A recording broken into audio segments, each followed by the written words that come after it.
ഞാൻ പ്രേംനസീറിൻ്റെ ഭാര്യ സഹോദരി ഹബീബായുടെ സഹോദരി പുത്രനാണ് ഞാനിപ്പോൾ ഒരു വിവാദ പ്രശ്നം ഇവിടെ വന്നതുകൊണ്ട് അതിലേക്ക് അതിൻ്റെ യഥാർത്ഥ വസ്തുതകൾ എന്താണെന്ന് പറയാൻ വേണ്ടിയിട്ടാണ് ഞാൻ വന്നത്. എൻ്റെ പേര് അബ്ദുൽ നാസർ സെയ്ൻ. അപ്പോൾ ഞാനിനി വിഷയത്തിലേക്ക് കിടക്കാം.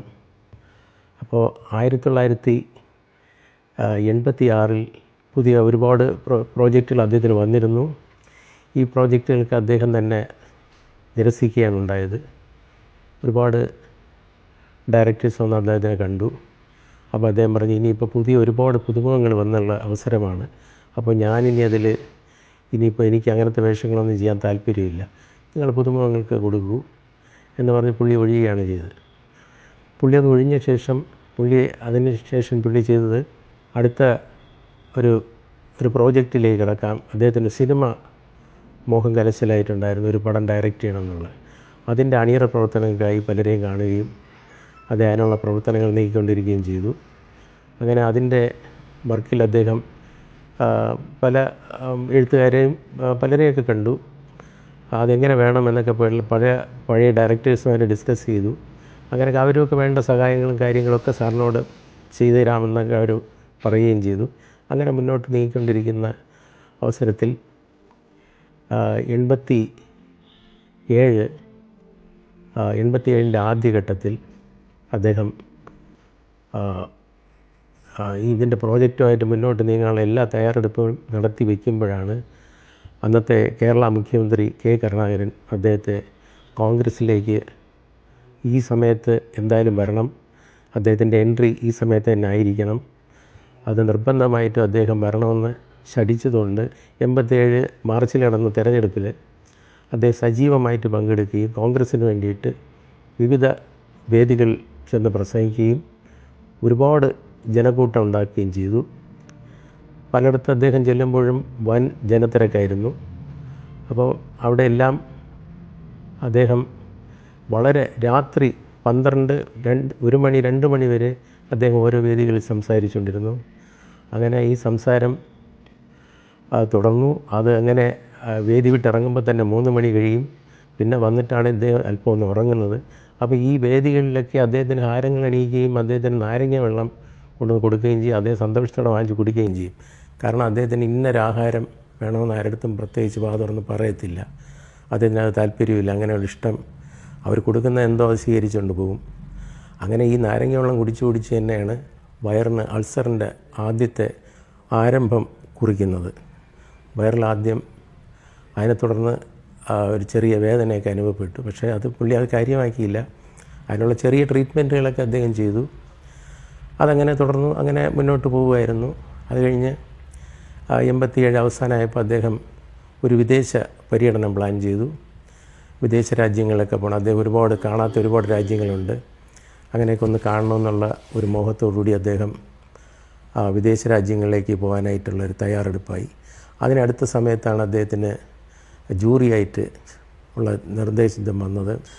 ദേശീയ സിനിമയുടെ ജൂറിയായിട്ട് അദ്ദേഹത്തിനെ സെലക്ട് ചെയ്തു. ആ സമയത്ത് നമ്മളെ സുഹാസിനി ഏറ്റവും നല്ല നടിയായിട്ട് ആ വർഷം അദ്ദേഹം ജൂറി ആയിരിക്കുന്ന കാലഘട്ടത്തിൽ തിരഞ്ഞെടുത്തു. അതിനുശേഷം അതിൻ്റെ കൂടെ തന്നെ ഭാവഗായകനായ നമ്മളെ പി ജയചന്ദ്രൻ അദ്ദേഹത്തിനെയും അദ്ദേഹത്തിനും ആ ഒരു വർഷമാണ് ഒരു ദേശീയ അവാർഡ് ലഭ്യമാകുന്നത്. അതിനുശേഷമാണ് അദ്ദേഹം യാത്ര പുറപ്പെടാൻ തീരുമാനിച്ചത്. പല വിദേശ രാജ്യങ്ങൾ സന്ദർശിച്ചു. അവിടെയെല്ലാം ധാരാളം മലയാളി സംഘടനകൾ അദ്ദേഹത്തിന് വൻ സ്വീകരണങ്ങളൊക്കെ നൽകി. ഇതെല്ലാം കഴിഞ്ഞ് അദ്ദേഹം 88 ആദ്യത്തോടുകൂടി അദ്ദേഹത്തിൻ്റെ മനസ്സിലെ ആ മോഹമായ സിനിമയ്ക്ക് വേണ്ടിയിട്ട് അദ്ദേഹം ഇറങ്ങി. അതിന് വേണ്ടിയിട്ട് അദ്ദേഹത്തിന് എല്ലാ തയ്യാറെടുപ്പുകളും നടത്തിക്കൊണ്ടിരിക്കുകയായിരുന്നു. ആ തയ്യാറെടുപ്പിനിടയ്ക്കാണ് അദ്ദേഹം ആരെ നായകനാക്കണമെന്നൊക്കെയുള്ളൊരു ഇത് വന്നു. പക്ഷേ അന്നത്തെ സൂപ്പർ താരങ്ങൾ തന്നെ നായകനാവണമെന്ന് അതാണ് അദ്ദേഹത്തിൻ്റെ ഏറ്റവും മനസ്സിലുള്ളൊരാഗ്രഹം. അതിനു വേണ്ടിയിട്ട് അദ്ദേഹം തിരക്കഥയെല്ലാം തയ്യാറാക്കാനുള്ള ശ്രമത്തിലായി.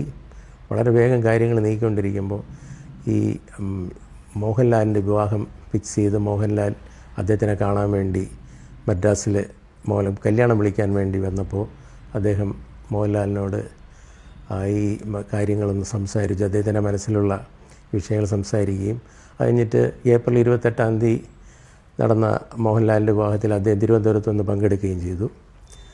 ഇതിന് ശേഷം പുള്ളിയുടെ സിനിമയ്ക്കുള്ള എല്ലാ തയ്യാറെടുപ്പും നടക്കുന്നതിനിടയിലാണ് A.T. അബു അദ്ദേഹം ഒരു പുതിയ പ്രോജക്റ്റുമായിട്ട് അദ്ദേഹത്തിൻ്റെ വീട്ടിലെത്തുന്നതും അദ്ദേഹത്തെ കാണുന്നതും. ധ്വനി എന്ന് പറഞ്ഞ ഒരു പ്രോജക്റ്റുണ്ട്, അത് ചെയ്യണം, അതിൻ്റെ കഥയെല്ലാം പറഞ്ഞു. അത് കഥ കേട്ടപ്പോൾ പുള്ളിക്ക് വളരെ ഇഷ്ടമായി. അതിൽ നായകനായിട്ടൊരു പുതുമുഖം, ആ സമയത്ത് തൊട്ട് മുമ്പേ ഒരു അപരൻ എന്ന ചിത്രത്തിൽ വന്ന ജയറാം എന്ന നടനാണ് ഇതിലെ നായകൻ.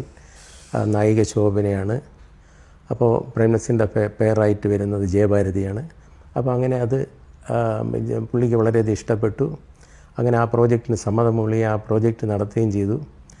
ആ പ്രോജക്റ്റിൽ അതിൻ്റെ വർക്കെല്ലാം പൂർത്തിയാക്കി 88 ഒരു ഒക്ടോബറോടുകൂടി അദ്ദേഹം അതിൻ്റെ പ്രവർത്തനങ്ങളെല്ലാം തീർത്തു. അതിനുശേഷം അദ്ദേഹം എല്ലാ കുടുംബക്കാരെയും കാണാനായിട്ട് ഇറങ്ങി. അവർ അതിശയമാതിരി എന്താണെന്നറിയില്ല, പുള്ളി സകല എല്ലാ വീട്ടിലും പോയി. ഞങ്ങൾ ആ കുടുംബത്തിലുള്ള എല്ലാ അംഗങ്ങളെയും കണ്ടു. ഓരോ വീട്ടിലും വളരെയധികം മണിക്കൂറുകൾ ചെലവഴിച്ചു. നമ്മളെ വീട്ടിലൊക്കെ വന്നപ്പോൾ തന്നെ വളരെയധികം സമയമായിരുന്നു. പഴയ കാര്യങ്ങളും കഥകളും ഒക്കെ പറഞ്ഞു. ഒരുപാട് പറയാനുള്ള സമയം സന്ദർഭം ഉള്ളതുകൊണ്ട് എല്ലാം വിശദമായിട്ട് ചോദിക്കുകയും മനസ്സിലാക്കുകയൊക്കെ ചെയ്തു. അതിനുശേഷം അദ്ദേഹം അവസാനമായിട്ട് പങ്കെടുത്തത് വൈശാലി എന്ന സിനിമയുടെ 50ാം ദിവസം ആഘോഷിക്കുന്ന വേളയിൽ അദ്ദേഹം അത് പങ്കെടുത്ു. അതാണ് അദ്ദേഹം അവസാനമായിട്ട് പങ്കെടുക്കുന്ന ഒരു പൊതുചടങ്ങ്. ചടങ്ങ് പങ്കെടുത്തു കഴിഞ്ഞു. അതിനുശേഷം ധ്വനി 25 ഡിസംബർ 25 റിലീസ് ചെയ്യാനായിട്ടുള്ള തീരുമാനമായി. 25 റിലീസ് ചെയ്തു. അപ്പോൾ റിലീസ് ചെയ്ത ശേഷം ധ്വനിയെ പറ്റിയുള്ള വൻ അഭിപ്രായങ്ങളൊക്കെ വന്നു. പടം ഭയങ്കര സക്സസ് ആണെന്നറിഞ്ഞു. പുള്ളിക്ക് വളരെ സന്തോഷമായി. അങ്ങനെ മദ്രാസിൽ അദ്ദേഹം വീട്ടിലിരിക്കുമ്പോൾ 27-ാം തീയതി അദ്ദേഹത്തിൻ്റെ മകളും എല്ലാവരും കൂടി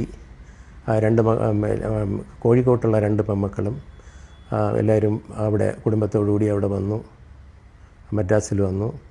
അവിടെ വന്ന് അദ്ദേഹത്തിനെ കണ്ടു. പിന്നെ പുതിയ പടത്തിൻ്റെ വിജയത്തോടൊപ്പം അവരുമെല്ലാം ആഘോഷിച്ചു.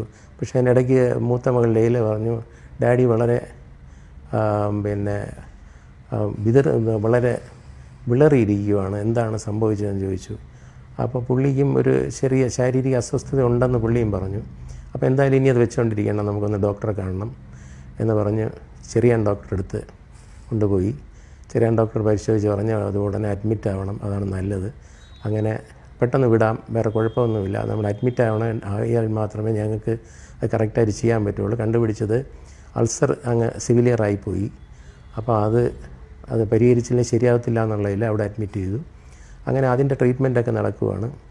അപ്പോൾ ധ്വനി ഇവിടെ വളരെയധികം വിജയത്തിലേക്ക് കയറിക്കൊണ്ടിരിക്കുന്നു. അങ്ങനെ ജനുവരി മാസമായപ്പോൾ ഒത്തിരി പ്രൊഡ്യൂസേഴ്സൊക്കെ വീണ്ടും ആശുപത്രിയിൽ അദ്ദേഹത്തിനെ കാണാനെത്തി. ധ്വനിയുടെ വിജയം കണ്ടിട്ട് അവർക്കും ഡേറ്റ് വേണമെന്നൊക്കെ പറഞ്ഞ് പലരും ആവശ്യപ്പെട്ടു. അപ്പോൾ അദ്ദേഹം അത് തരാം, ഒരു കുഴപ്പമില്ല, ജനുവരി 10-ാം തീയതി ഡോക്ടർ ഡിസ്ചാർജ് പറഞ്ഞിട്ടുണ്ട്, അത് കഴിഞ്ഞിട്ട് ഞാൻ വീട്ടിൽ വരുമ്പോൾ നമുക്കെല്ലാവർക്കും കൂടി അതിൻ്റെ കാര്യങ്ങളൊക്കെ സംസാരിക്കാം, ആ പ്രോജക്റ്റിനെ കുറിച്ചെല്ലാം വിശദമായിട്ട് പറയാം. അതുവരെ ഉള്ള കാര്യങ്ങളൊക്കെ സംസാരിച്ച് അവിടെ വരുന്നവരെയൊക്കെ വളരെയധികം സ്നേഹത്തോടു കൂടി റിസീവ് ചെയ്യും. എല്ലാം കഴിഞ്ഞ് അദ്ദേഹം അവിടെ നിന്ന് പിരിയുമ്പോൾ ഈ 10-ാം തീയതി വിടാമെന്ന് പറഞ്ഞിരിക്കുമ്പോൾ പെട്ടെന്ന് 11-ാം തീയതി ആയപ്പോൾ രാവിലെ ശക്തമായൊരു പനി വന്നു. ചെറിയ പനി 10-ാം തീയതി ഉണ്ട് എങ്കിലും ഡോക്ടർ പറഞ്ഞു അത് നോക്കട്ടെ എന്ന് പറഞ്ഞിട്ട് 11-ാം തീയതി ഡിസ്ചാർജ് ചെയ്യാമെന്ന് പറഞ്ഞു. 11-ാം തീയതി ശക്തമായ പനി വന്നു. ആ പനിയെ പ്രതിരോധിക്കാൻ വേണ്ടി വളരെയധികം പാടുപെട്ടു. ഡോക്ടർ നോക്കിയിട്ടൊന്നും പനി ഒരു വിധത്തിൽ അത് കുറയുന്നില്ല. എന്താണ് അങ്ങനെ സംഭവിച്ചതെന്ന് ഡോക്ടർക്കും അത്ഭുതമായി. അങ്ങനെ ആ പനി എന്താണെന്ന് കണ്ടുപിടിച്ച് വന്നപ്പോൾ മീസിൽസ് ആണെന്ന് മനസ്സിലായി. അത് സാധാരണ കൊച്ചുകുട്ടികൾക്ക് വരുന്ന രോഗമാണ്. ഇതെങ്ങനെ അദ്ദേഹത്തിന് വന്നു എന്നുള്ളതിൽ ഡോക്ടർക്കും വലിയ പ്രശ്നമായി. ഇങ്ങനെ വരാൻ സാധ്യതയില്ലാത്തൊരു രോഗമാണ്. അപ്പം അത് എല്ലാവരും പറയുന്നത് അവിടെ ഒത്തിരി ആൾക്കാർ വന്നിരുന്നു, പുള്ളിയെ കാണാൻ വേണ്ടി രായും പകലും ആൾക്കാരുണ്ടായിരുന്നു. അപ്പോൾ അതിലെങ്കിൽ ആരെങ്കിലും നിന്നും പകർന്നതാവാനാണ് സാധ്യത. അന്ന് നമ്മൾ ഇന്നത്തെ കാലത്തെ പോലെ ഈ രോഗിക്ക് സന്ദർശകരെ നിരോധിക്കുന്ന പരിപാടിയൊന്നും ഇല്ലായിരുന്നു. അവരെല്ലാവരെയും കടത്തി വിട്ടുകൊണ്ടിരുന്നു. അങ്ങനെ അത് പിന്നെ നിയന്ത്രണാതീതമായി, ആ രോഗം പിടിച്ചിട്ട് നിൽക്കാതെയായി. 15-ാം തീയതി ആയപ്പോൾ രോഗം ഭയങ്കരമായി മൂർച്ഛിച്ചു. അപ്പോൾ അദ്ദേഹത്തിനെ ഡോക്ടർ പല ഇത് നോക്കി, എന്നിട്ടൊന്നും അത് പനി കുറയ്ക്കാൻ പറ്റുന്നില്ല. അതിനിടയ്ക്കുള്ള ഒരു വേദനാജനകമായ കാര്യം, ബ്രെയിനിൽ പനി എഫക്റ്റ് ചെയ്ത് കഴിഞ്ഞു. അപ്പോൾ അത് കാരണം പിന്നെ ഇനി എന്ത് സംഭവിക്കുമെന്നൊന്നും അറിയാൻ പറ്റാത്തൊരു സ്റ്റേജിലോട്ട് പോയി. അപ്പോൾ തന്നെ ഡോക്ടർ വിളിച്ച് പറഞ്ഞു, ഇതിനി ഒരു പ്രതിവിധിയേ ഉള്ളൂ, നമുക്ക് പിന്നെ അമേരിക്കയിലൊരു മരുന്ന് കിട്ടും, അതെങ്ങനെയും എത്തിക്കാൻ പറ്റുമെന്ന് ചോദിച്ചു. അങ്ങനെ പ്രേം നവാസ് അദ്ദേഹത്തിൻ്റെ സുഹൃത്തുമായിട്ട് ബന്ധപ്പെട്ട്, അമേരിക്കയിലുള്ള സുഹൃത്തുമായിട്ട് ബന്ധപ്പെട്ട് അടിയന്തരമായിട്ട് ആ മരുന്ന് വിമാനമാർഗ്ഗം ഇവിടെ എത്തിച്ചു. അങ്ങനെ 15-ാം തീയതി ആ മരുന്ന് കുത്തിവയ്ക്കുവാണ്. ഡോക്ടർ പറഞ്ഞു, ഇത് നമ്മുടെ അവസാന പരീക്ഷണമാണ്, ഒന്ന് കുത്തിവെച്ച് നോക്കാം, ചിലപ്പോൾ ഇത് ഒരു 100% വിജയിക്കണമെന്നില്ല, എങ്കിൽ പോലും നമുക്ക് ആളിന് കുഴപ്പമില്ലാതെ കിട്ടാൻ സാധ്യതയുണ്ട് എന്ന് പറഞ്ഞ് അത് കുത്തിവെച്ചെങ്കിലും യാതൊരു വ്യത്യാസമില്ല. അതിനിടയ്ക്ക് അദ്ദേഹം കോമയിലേക്ക് പോയി. 15-ാം തീയതി സന്ധ്യയോടുകൂടി, സന്ധ്യയ്ക്കും വൈകുന്നേരം തന്നെ ആകാശവാണി ന്യൂസുകളിലും ദൂരദർശൻ ന്യൂസുകളിലുമൊക്കെ അദ്ദേഹത്തിൻ്റെ നില ഗുരുതരമാണെന്നും മദ്രാസ് വിജയ ഹോസ്പിറ്റലിൽ അദ്ദേഹം അതീവ ഗുരുതര നിലയിലാണെന്ന് പറഞ്ഞ് വാർത്ത പുറത്തു വന്നു. അതോടുകൂടി തന്നെ ബന്ധുക്കളെല്ലാം തന്നെ വളരെ ദുഃഖിതരായി. എല്ലാവരും, കുടുംബത്തിലെ ബന്ധുക്കളെല്ലാം അലമുറയിട്ട് കരയാൻ തുടങ്ങി. എന്ത് ചെയ്യണമെന്ന് ആർക്കും തന്നെ ഒരു യാതൊരു എന്ത് ചെയ്യണമെന്ന് അറിഞ്ഞുകൂടാത്തൊരു സാഹചര്യത്തിൽ വന്നു. അങ്ങനെ ഇവിടെ നിന്ന് തന്നെ 1-2 ബാച്ച് മദ്രാസിലേക്ക് പുറപ്പെട്ടു. ബന്ധുക്കളടങ്ങുന്ന ഇവിടുന്ന് വാഹനത്തിലും ട്രെയിനിലുമൊക്കെ ഒരുപാട് പേര് തിരിച്ചു. പക്ഷേ 16-ാം തീയതി പുലർച്ചെ 2 മണിക്ക് ഡോക്ടർ ഡിക്ലെയർ ചെയ്തു, മരണം ഉറപ്പിച്ചു. 2 മണിക്ക് മരണം ഉറപ്പിച്ചുവെങ്കിലും അദ്ദേഹം ഒരു 15 മിനിറ്റ് കഴിഞ്ഞപ്പോൾ ഹൃദയം വീണ്ടും സ്പന്ദിക്കാൻ തുടങ്ങി. അപ്പോൾ ഒരു നേരിയ പ്രതീക്ഷ എല്ലാവരിലും ഉണ്ടായി. പക്ഷേ അത് അധികം നേരം നീണ്ടു നിന്നില്ല. ഒരു രാവിലെ 5:15 അദ്ദേഹം നമ്മളെ വിട്ടു പിരിഞ്ഞു. ഇതാണ് അദ്ദേഹത്തിൻ്റെ രോഗം കൊണ്ട് അദ്ദേഹത്തിനുണ്ടായിട്ടുള്ള അവസാനത്തെ അദ്ദേഹത്തിൻ്റെ അന്ത്യയാത്രയ്ക്ക് കളമൊരുക്കിയത് ഈ രോഗബാധിതനായിട്ട്. അതുകൊണ്ട് ഇത് വളരെയധികം തെറ്റിദ്ധാരണാജനകമായിട്ടാണ് പലയിടത്തും പലതും പ്രചരിപ്പിക്കുന്നത്. അദ്ദേഹത്തിന് ആരും നോക്കിയില്ലെന്നും അങ്ങനെ അവിടെ കിടന്നുവെന്നും എന്നൊക്കെ പലരും പറയുന്നുണ്ട്. പക്ഷേ എല്ലാ ബന്ധുക്കളും കൂടെ ഉണ്ടായിരുന്നു, മക്കൾ കൂടെ ഉണ്ടായിരുന്നു, മരുമക്കളുണ്ടായിരുന്നു, സകല ബന്ധുക്കളും കൂടെ ഉണ്ടായിരുന്നു. ആരും പറയുന്നത് പോലെ ഇതൊക്കെ കള്ളങ്ങൾ പ്രചരിപ്പിക്കുന്നതിന് ഈ നാട്ടിൽ യാതൊരു പഞ്ഞമില്ല. പക്ഷേ അത് യഥാർത്ഥ വസ്തുത ഇതാണ്. ഇത് പറഞ്ഞുകൊണ്ട് ഞാൻ ഈ സംഭവം അവസാനിപ്പിക്കുകയാണ്. ഇതിൻ്റെ പേരിൽ ഇനി യാതൊരുവിധ ഒരു പ്രശ്നങ്ങളും ആരുടെ ഭാഗത്തുനിന്നും ഉണ്ടാവരുത്. എല്ലാവരും ഈ കാര്യങ്ങളൊക്കെ ഗ്രഹിച്ച് എല്ലാം മനസ്സിലാക്കി അദ്ദേഹത്തിനെ മരിച്ചു കഴിഞ്ഞ ആ മനുഷ്യനെ ഒരിക്കലും ഇനി കുറ്റപ്പെടുത്താത്ത രീതിയിൽ കാര്യങ്ങൾ മുന്നോട്ട് കൊണ്ടുപോകണമെന്നാണ് ഞങ്ങളുടെ കുടുംബത്തിൻ്റെ എല്ലാവരുടെയും അഭ്യർത്ഥന.